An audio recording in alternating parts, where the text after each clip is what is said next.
technology, banishment, betrayal, bloodbaths, divine involvement, the Sheikah tearing eye, unifications, and most importantly, war. A timeline placement in the unified timeline would definitely turn Zelda Wii U NX into the darkest entry in the series. Welcome to Zelda Unknown, the timeline placement.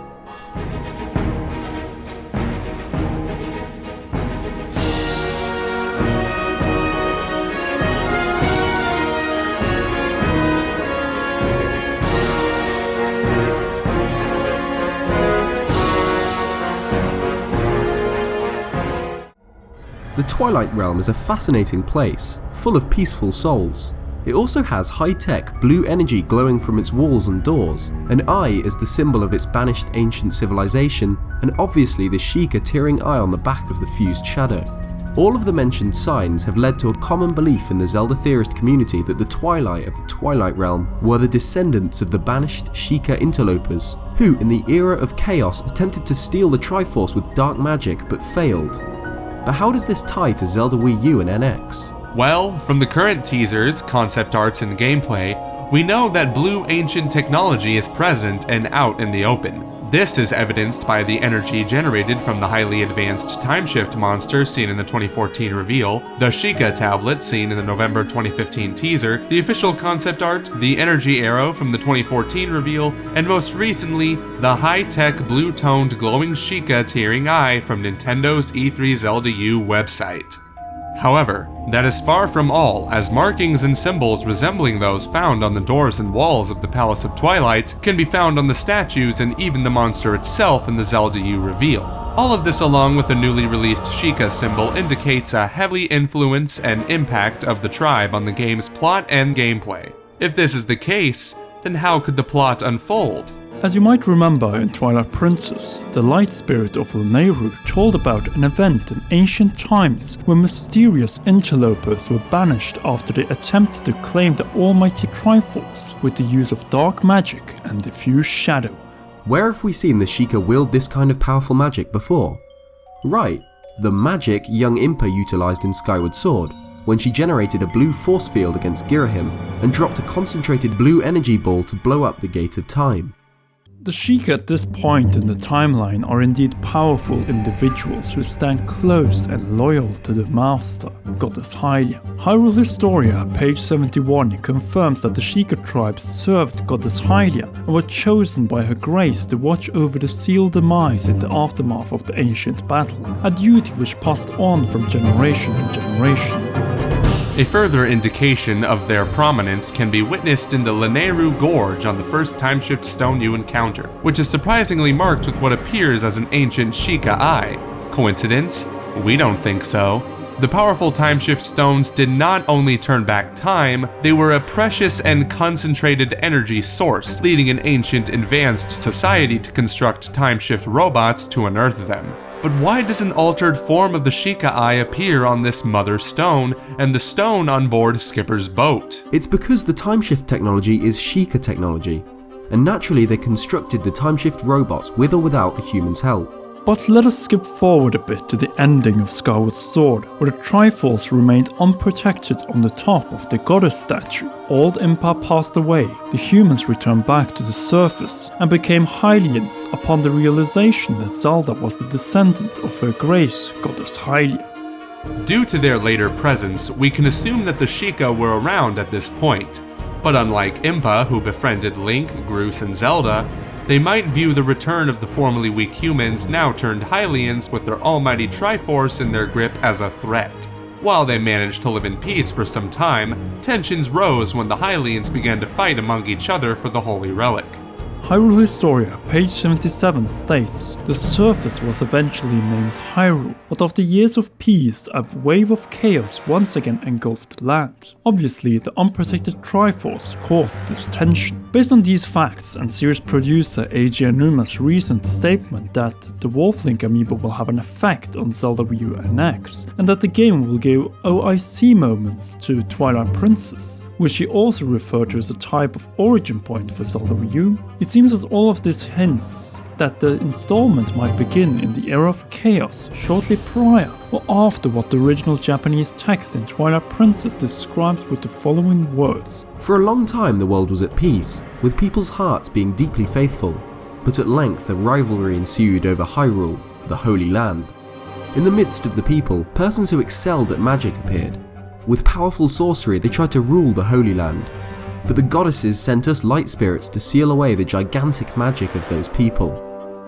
Who else other than the Sheikah could have wielded such sorcery? Everything points that after successive generations of mortal incarnations of the goddess, some sections of the Sheikah tribe lost faith in the descendants of her grace, Goddess Hylia, as neither she nor the Golden Goddesses were able to halt the violence and chaos.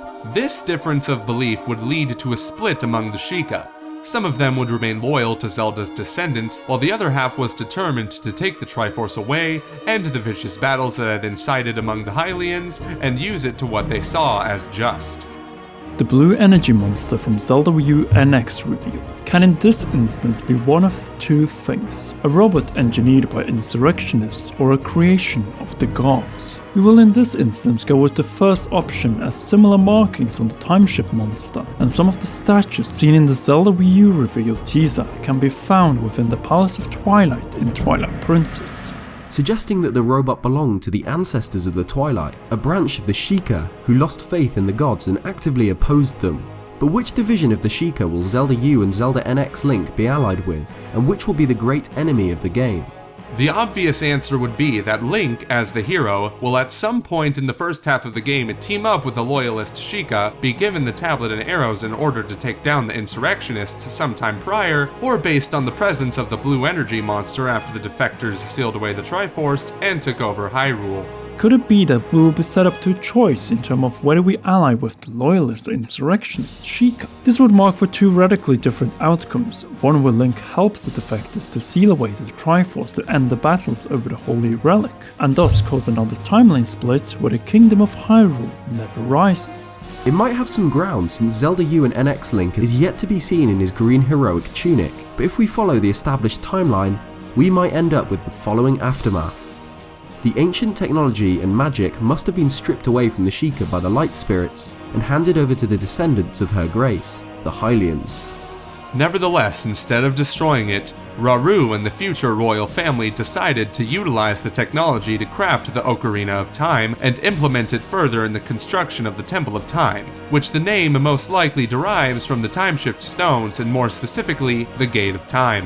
The remnants of this ancient technology was either destroyed or hidden along with the Triforce in the Temple of Light. This would explain why the technology still was present in Twilight Princess's Temple of Time, and in the Wind Waker's Tower of Gods.